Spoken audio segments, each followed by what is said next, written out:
আজকে আমরা শুরু করছি হাইব্রিডাইজেশনের শর্টকাট ট্রিকটা বোঝবার জন্য। বলেছি লুইস স্ট্রাকচার কীভাবে বের করতে হয়, এবং লোন পেয়ারের ডেফিনেশনটা আমরা বলেছি যে ভ্যালেন্স ইলেকট্রন থেকে কতগুলো সিগমা বন্ড হচ্ছে সেটা বিয়োগ করো। যদি মলিকুলাতে কোনো পজিটিভ চার্জ থাকে, যেমন অ্যামোনিয়াম প্লাস অথবা CH3+, তাহলে সেটা বিয়োগ হবে। যদি কোনো নেগেটিভ চার্জ থাকে, যেমন BF4-, সেখানে একটা নেগেটিভ চার্জ থাকে, সেটা অ্যাড হবে বাই 2 করো। তাহলে একই রকমভাবে আমরা যদি CH4 মলিকুলার হাইব্রিডেশন বের করতে চাই, তাহলে আমাদের প্রথমে কি বের করতে হবে না, সেন্ট্রাল অ্যাটম কার্বন। আর সীমা বন্ড কতগুলো, কারণ আউটার বন্ড অ্যাটম কতগুলো আছে, 4টে প্রোটন আছে, সরি হাইড্রোজেন আছে, তাহলে 4টে সীমা বন্ড হবে। আর লোন পেয়ারটা কি করে জিরো হচ্ছে সেটা তোমরা বের করবে, কারণ কার্বনের ভ্যালেন্স ইলেকট্রন কত, 4। নাম্বার অফ সীমা বন্ড কত, 4, +0 -0, -0 +0, সো এটা কত দাঁড়াবে, 0 দাঁড়াচ্ছে। তাহলে স্টেক নাম্বার কত হবে, 4। একই রকমভাবে আমরা যদি CH3- এই মলিকুলটা, বাট একটা মলিকুল নয়, এটা একটা অ্যানায়নের যদি আমরা স্টেরিক নাম্বার বের করতে চাই, তাহলে কী করতে হবে, প্রথমে সেন্ট্রাল অ্যাটম কার্বন কতগুলো আমাদের সিগমা বোন আছে, সিগমা বোন আছে 3টে, কারণ 3টে প্রোটন আছে, সরি প্রোটন নয়, এটা হাইড্রোজেন অ্যাটম আছে, তার জন্য 3 হবে। আর লোন পেয়ার কটা, লোন পেয়ার হচ্ছে 1। কীভাবে না, সেন্ট্রাল অ্যাটমের valence electron 4 minus number of sigma bond 3, so 4 - 3 -0 but +1 by 2 যদি করো, তাহলে 5 - 3, 5 - 3 = 2, তো 1 হচ্ছে, তাহলে লোন পেয়ার হচ্ছে 1। তাহলে এখানে স্টেরিক নাম্বার কত হবে, 4। তো দুটো মলিকুলই কিন্তু স্টেরিক নাম্বার 4, তার মানে দুটো মলিকুলের হাইব্রিডেশন হবে sp3। সেটা কি করে বুঝলাম sp3 হাইব্রিডেশন হবে, কারণ তোমরা যদি স্টেরিক নাম্বারের সাথে হাইব্রিডেশনের রিলেশনটা দেখো, যে স্টেরিক নাম্বার যখন 4 হবে তখন হাইব্রিডেশনটা হবে sp3 এবং মলিকুলটা হবে টেট্রাহেড্রাল। তাহলে আমাদের যে মিথেন মলিকুলটা সেটা হচ্ছে টেট্রাহেড্রাল, এবং সেটা হচ্ছে এইভাবে।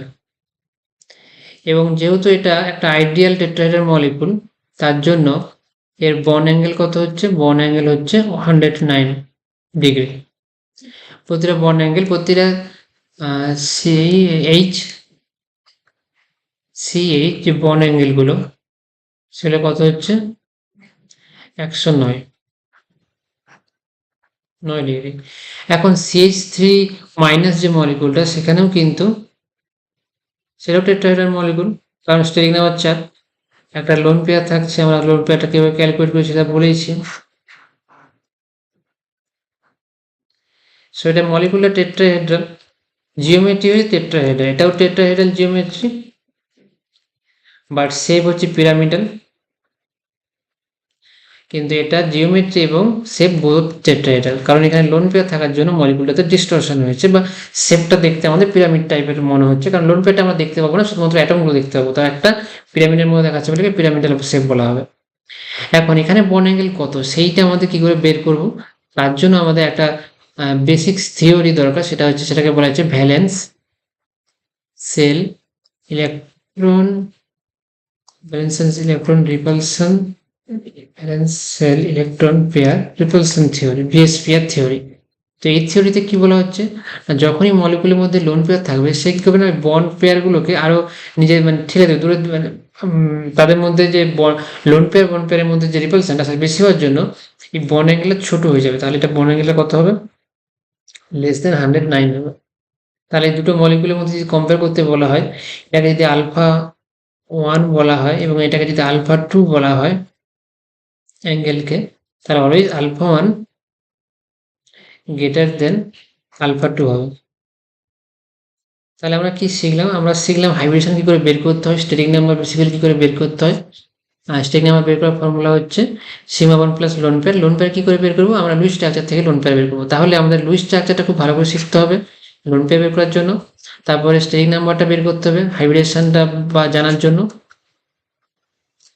আর হাইব্রিডেশন জানতে পারলে আমাদের তখন এইগুলো হচ্ছে ideal bond angle. Hybridisation according to hybridisation যে বন্ড অ্যাঙ্গেলগুলো সেগুলো হচ্ছে আইডিয়াল বন্ড অ্যাঙ্গেল। যেমন sp3 হলে আইডিয়াল বন্ড অ্যাঙ্গেল 109.5 সামথিং, তো 109 হচ্ছে আইডিয়াল বন্ড অ্যাঙ্গেল। কিন্তু মলিকুলে যখন লোন পেয়ার হবে সেটা একটা আইডিয়াল হাইব্রিডাইজড মলিকুল নয়, তখন সেখানে একটা ডিস্টরশন বা ডেভিয়েশন দেখা যাবে। সেই বন্ড অ্যাঙ্গেল যে ডেভিয়েশন সেটা বোঝাবার জন্য আমাদের ভ্যালেন্সিয়াল ইলেকট্রন পেয়ার রিপালশন থিওরি প্রয়োজন, যেখানে বলা হচ্ছে যে লোন পেয়ার বন্ড পেয়ারের মধ্যে যে রিপালশনটা সেটা greater than bond pair bond pair.